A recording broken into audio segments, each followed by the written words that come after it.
Before you scroll past your spare change, listen to this. Some Mercury Dimes that look completely ordinary have sold for thousands, even over six figures at auction. Welcome back to State Quarter. Today, we're taking a closer look at three overlooked dates: the 1919D, 1931S, and 1938S, and the tiny details and conditions that can turn them into serious money. If you're a collector or just curious about hidden value, this is one you don't want to miss. Let's get started with the first coin. You are holding a 1919 Mercury Dime with the D mint mark. And right now, before you do anything else, before you put it back in that drawer or toss it in a jar with your pocket change, you need to stop and understand exactly what is sitting in your hand. Because this small silver coin struck over 100 years ago at the Denver Mint is not what most people think it is when they first see it. The face value stamped on this coin is 10 cents. That is what the United States government said it was worth when Denver struck it in 1919, 1 year after the guns of World War I finally went silent and America was picking up the pieces of a world that had been torn apart by years of global conflict. The nation needed coins. The economy needed to keep moving, and the Denver Mint did its job and produced this dime. But here is what the government did not account for. Here is what nobody in 1919 could have predicted. And here is the part that matters to you right now, sitting wherever you are reading this. That 10-cent face value has been irrelevant for decades. And the real-world market value of this coin, depending on its condition, can range from $15 all the way up to $156,000. And that is not an exaggeration. That is a documented auction result from 2019. When one of the finest known examples of this exact coin crossed the auction block and shattered every expectation the numismatic world had going into that sale. The design on this coin was created by a German-born American sculptor named Adolph Weinman, and the story of how his design ended up on America's dime is one of the great moments in United States mint history. The Treasury Department in the early 1900s was desperate to modernize American coinage because the coins designed by chief engraver Charles Barber had been in circulation for years and were widely considered stiff, uninspired, and unworthy of a nation that was growing into a world power. So the Treasury opened design competitions and invited outside artists to submit their ideas. And from over 50 submissions, they chose Weinman's proposal featuring Lady Liberty wearing a winged Phrygian cap, the ancient classical symbol of freedom and liberated thought. The wings on the cap led everyday Americans to nickname this coin the Mercury Dime, because the image reminded them of Mercury, the Roman messenger god who was traditionally depicted with wings on his helmet. The name stuck even though the coin technically depicts liberty and not Mercury, and the Mercury Dime name has been used by collectors, dealers, and auction houses ever since. The reverse of this coin shows a Roman fasces, which is a bundle of rods bound tightly around an axe, intertwined with an olive branch.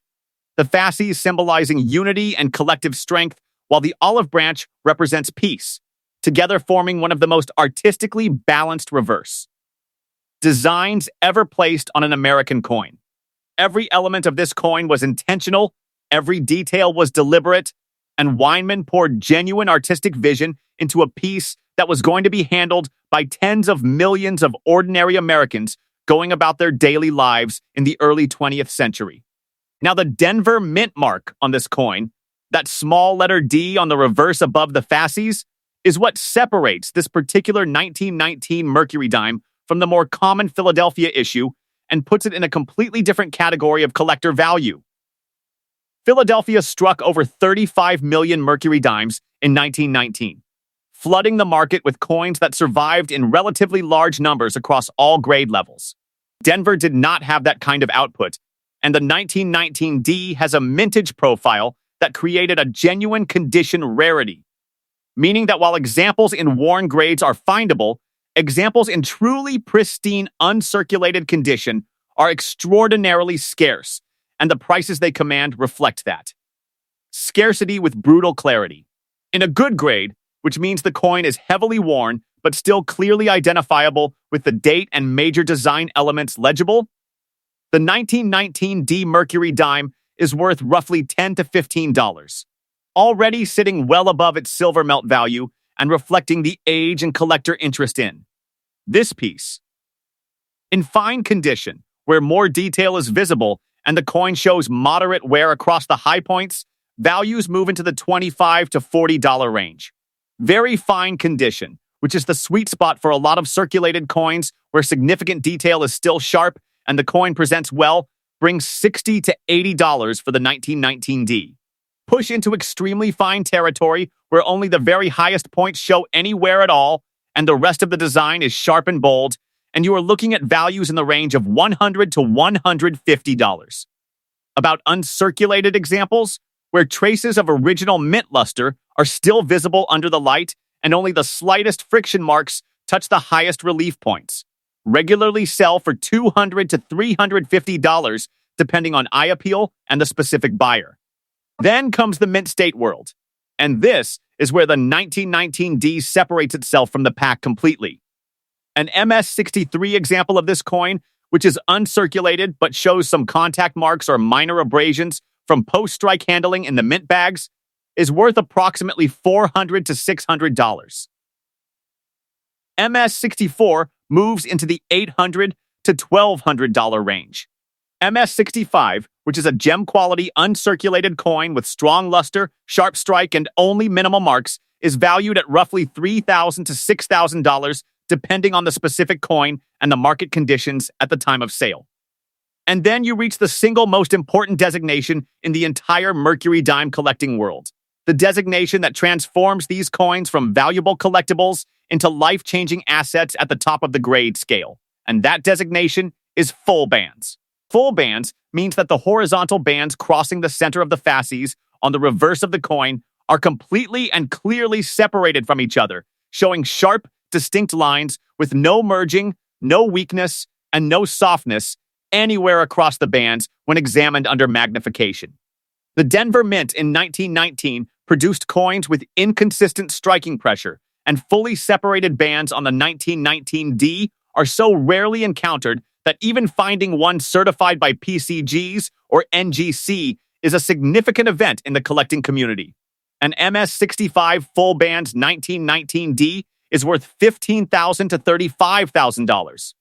An MS-66 full bands example moves into the $50,000 to $100,000 territory.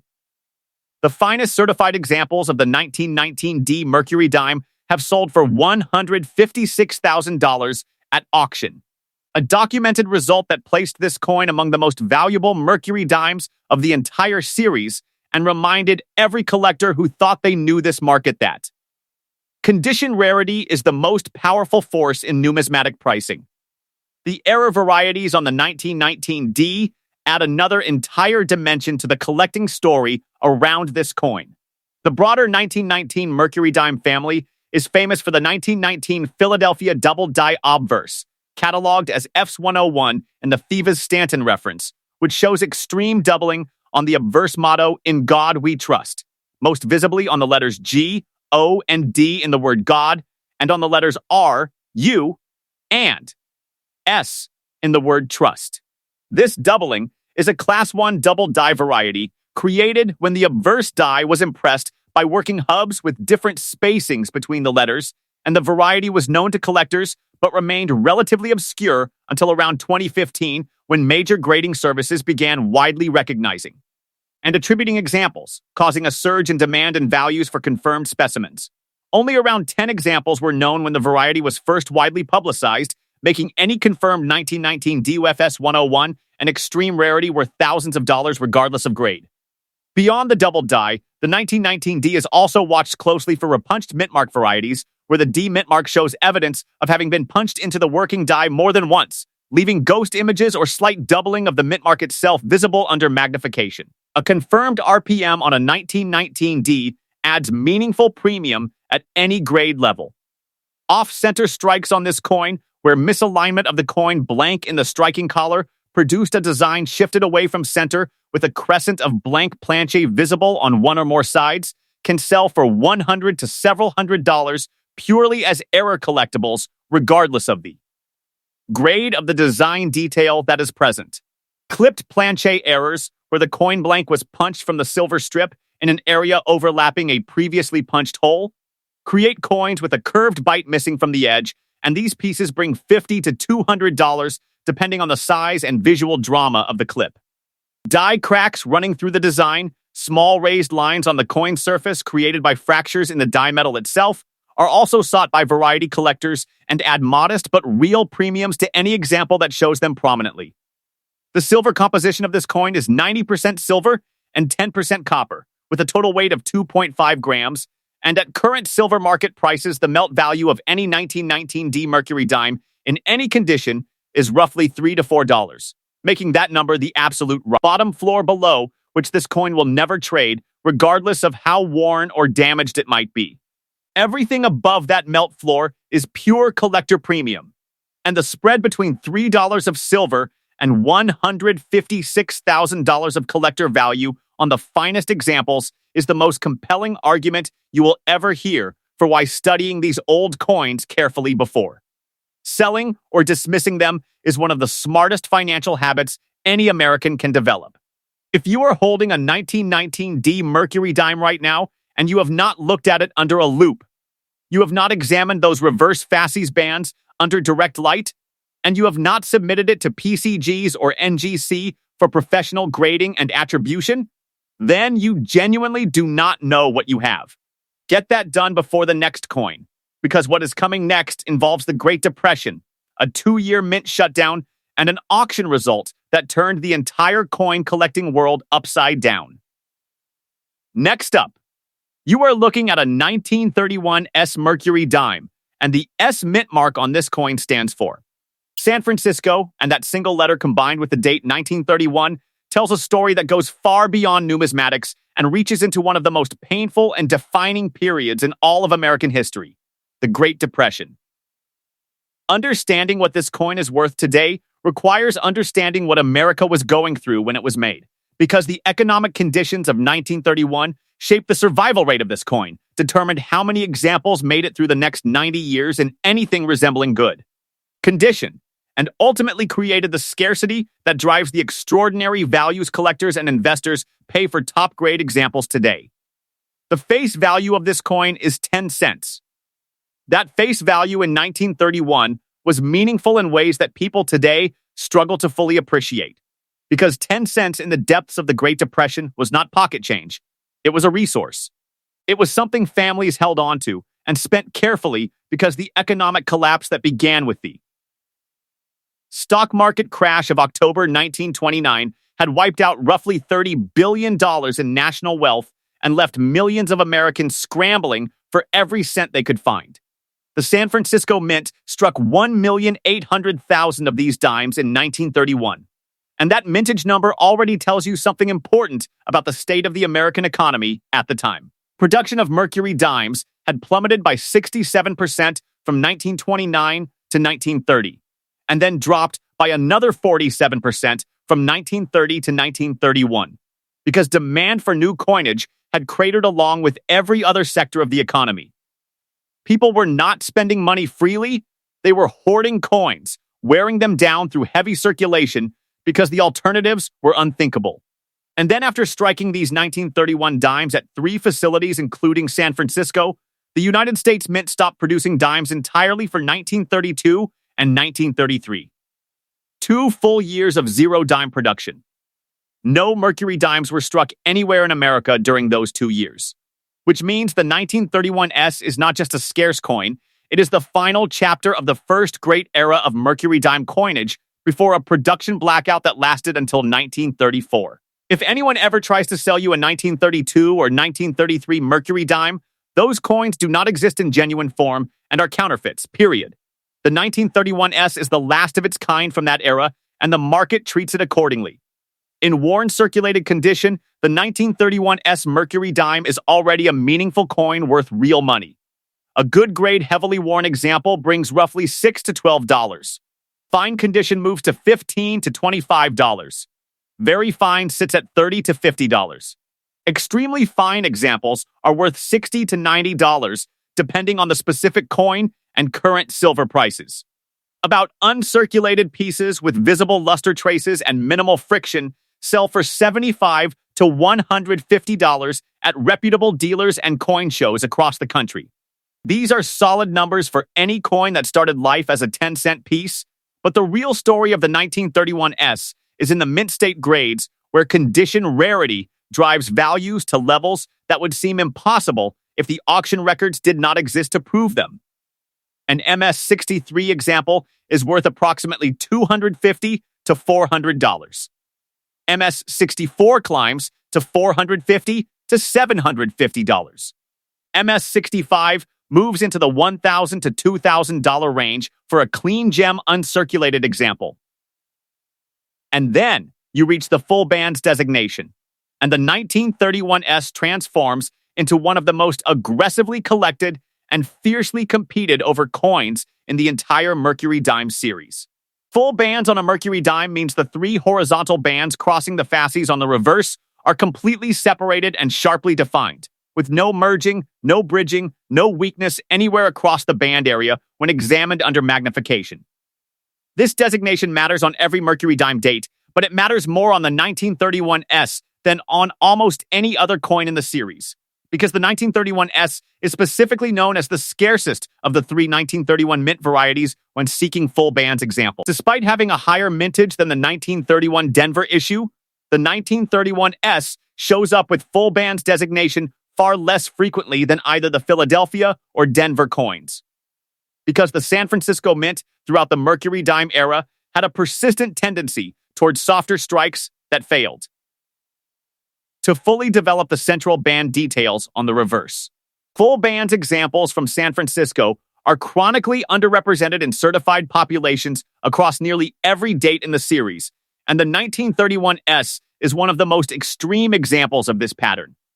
An MS-65 full bands 1931S is worth approximately $5,000 to $10,000. MS-66 full bands moves into the $15,000 to $25,000 territory. MS-67 full bands examples have sold at heritage auctions for $37,375, $40,250, and similar figures in multiple documented sale results. These are extraordinary numbers for a coin that began with a face value of 10 cents and was struck during a period when the American economy was at its absolute lowest point. And then there is the single most spectacular result in the history of this coin: the sale that cemented the 1931S Mercury Dime's place among the elite rarities of 20th century American numismatics. A PCG's MS-67 plus full bands example of the 1931S, the absolute finest certified specimen of this date at the time of sale, crossed the auction block at Legend Rare Coin Auctions in June 2019 and sold for $270,250. That number is not a typo. $270,000 for a coin that started life as a 10-cent piece, struck during the worst economic crisis in American history, surviving over 80 years in a state of preservation so extraordinary that professional graders assigned it the highest grade ever given to a 1931S Mercury Dime, a population one at the time of sale, the very best of the best. That result proves beyond any argument that the Mercury Dime series, even in its common dates and accessible issues, contains within it the possibility for values that rival rare gold coins, early American rarities, and the most celebrated pieces in all of world numismatics. The historical survival context for this coin adds another layer of significance that serious collectors understand deeply. Because of the Great Depression, the overwhelming majority of 1931 S-dimes that were placed into circulation were worn down to almost nothing through constant heavy use by families who needed every coin to matter.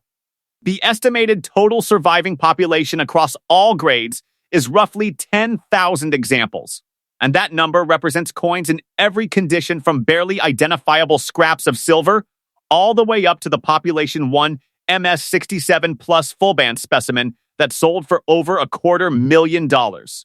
Among those 10,000 survivors, the number in mint state condition is dramatically smaller, and the number with full band designation is smaller still, and the number in MS-67 plus full bands is exactly 2 coins certified by PCGs as of early 2025.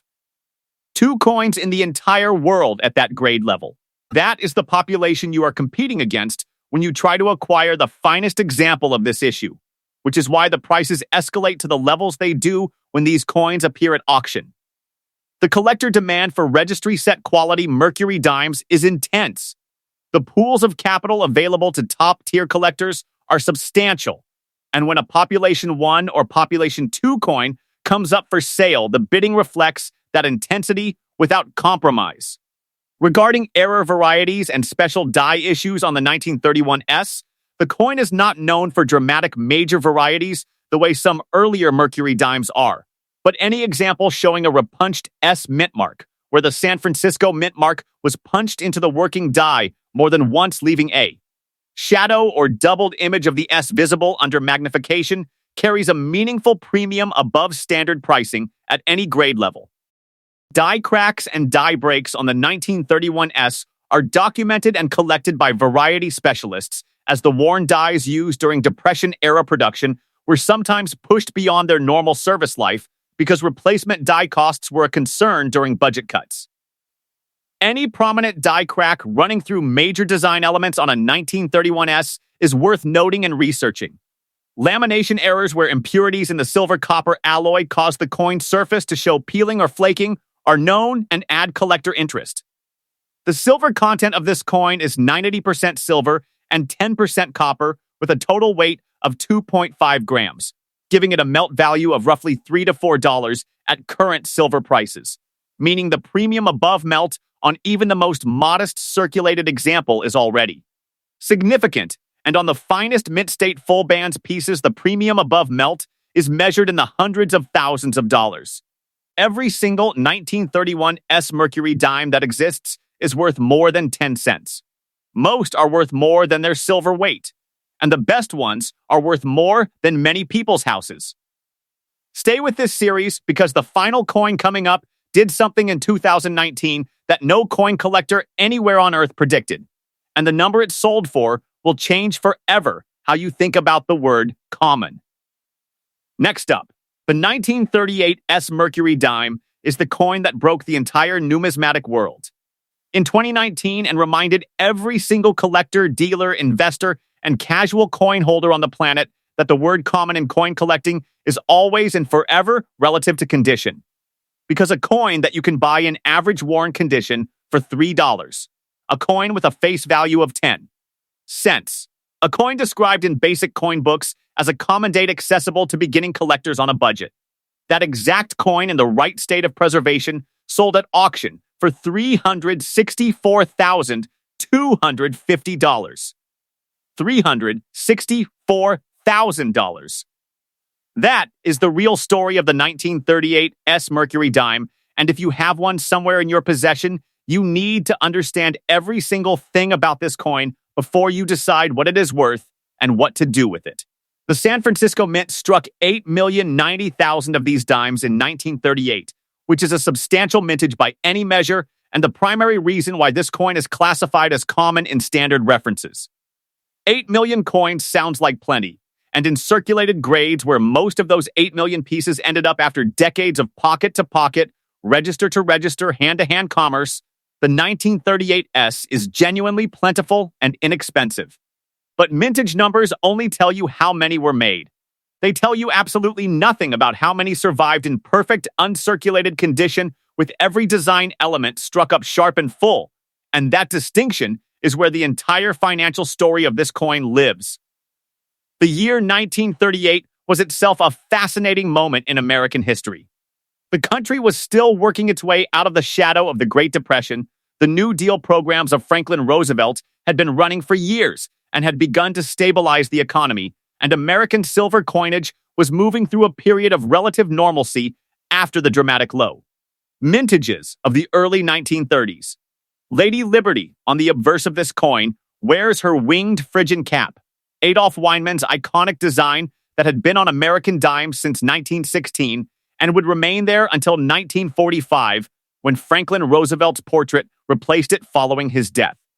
The 1938S is part of the classic Mercury Dime era, one of the most artistically beloved series in all of American coinage, and it shares with every other Mercury Dime the silver composition of 90% silver and 10% copper, a a total weight of 2.5 grams, a diameter of 17.9 millimeters, and a reeded edge. The melt value of any 1938 S Mercury Dime in any condition is roughly $3 to $4 based on current silver market pricing.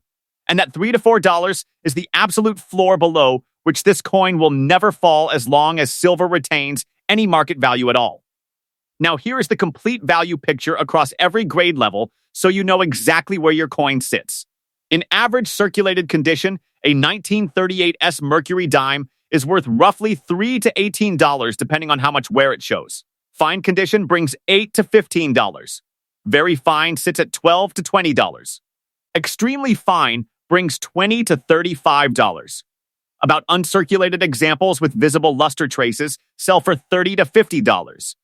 These are the everyday collector prices for circulated examples, and they are honest, real market values. In the lower mint state grades, MS60 through MS62, the 1938 S is worth $30 to $60. Nice coins that show no wear but have contact marks from the mint bags. MS63 is worth $60 to $100. MS64 moves into the $100 to $175 range. MS65, which is a true gem quality uncirculated coin with strong cartwheel luster, minimal marks, and sharp strike, is worth roughly $150 to $300 for a non-full bands example. These are respectable numbers for a common date dime, and they reflect a healthy market for Mercury dimes across the board. But now the full bands designation enters the picture, and everything changes with mathematical certainty at every single grade level. Full bands means the three horizontal bands crossing the fasces on the reverse of the coin are completely and cleanly separated from each other, showing sharp, distinct divisions with no merging, no bridging, no weakness, and no softness anywhere across the band area when examined under. Magnification. The San Francisco Mint throughout the Mercury Dime era had a well-documented pattern of producing coins with inconsistent striking pressure that frequently failed to fully develop the central design elements, particularly the bands on the fasces, and the 1938 S is no exception to this pattern. Finding a 1938 S with full bands designation in any mint state grade is meaningfully harder than finding one without it. And finding one in the highest mint state grades with full bands is so extraordinary that the certified population at the very top is measured in single digits. An MS65 full bands 1938 S is worth roughly $250 to $500, already a significant premium over the non-full bands price. MS66 full bands moves to $500 to $1,500. MS67 full bands is where the coin crosses into the $2,000 to $5,000 range. MS68 full bands examples, which are extraordinarily rare, move into the $10,000 to $25,000 territory based on gray sheet pricing data and documented sale results. And then there is the MS68 Plus full bands example with the CAC green sticker, the Certified Acceptance Corporation approval, indicating that within the MS68 Plus grade, this coin was exceptional even by that standard. And that coin sold for $364,250 at Legends Regency auction in Las Vegas on June 27, 2019. The full context around that 2019 sale is critical for understanding why that number happened and why it was not some fluke or anomaly, but rather the completely logical conclusion of a market responding to genuine rarity at the absolute peak of condition.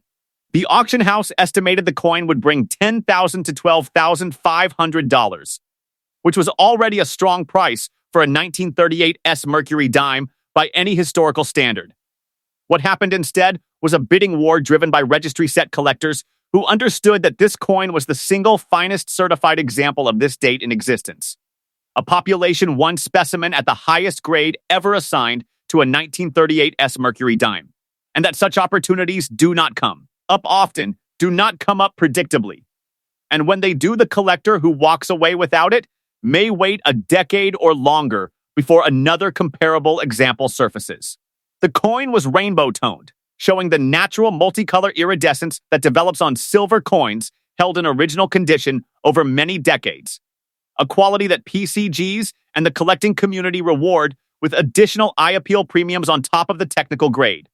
The combination of MS68 Plus grade, full bands designation, CAC approval, rainbow toning, and Population 1 status created a perfect storm of desirability that pushed the final realized price to a level that made international numismatic news and reset the entire community's understanding of what the 1938S could be worth at its absolute finest.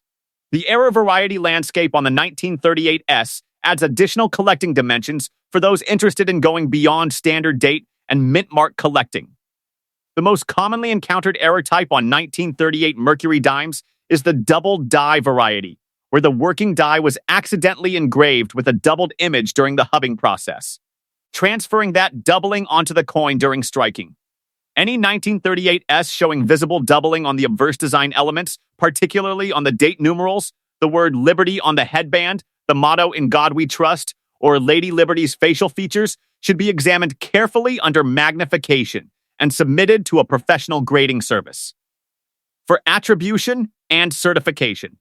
A confirmed double die on a 1938S in mint state condition adds several hundred to several $1,000s above standard pricing, depending on the grade and the prominence of the doubling.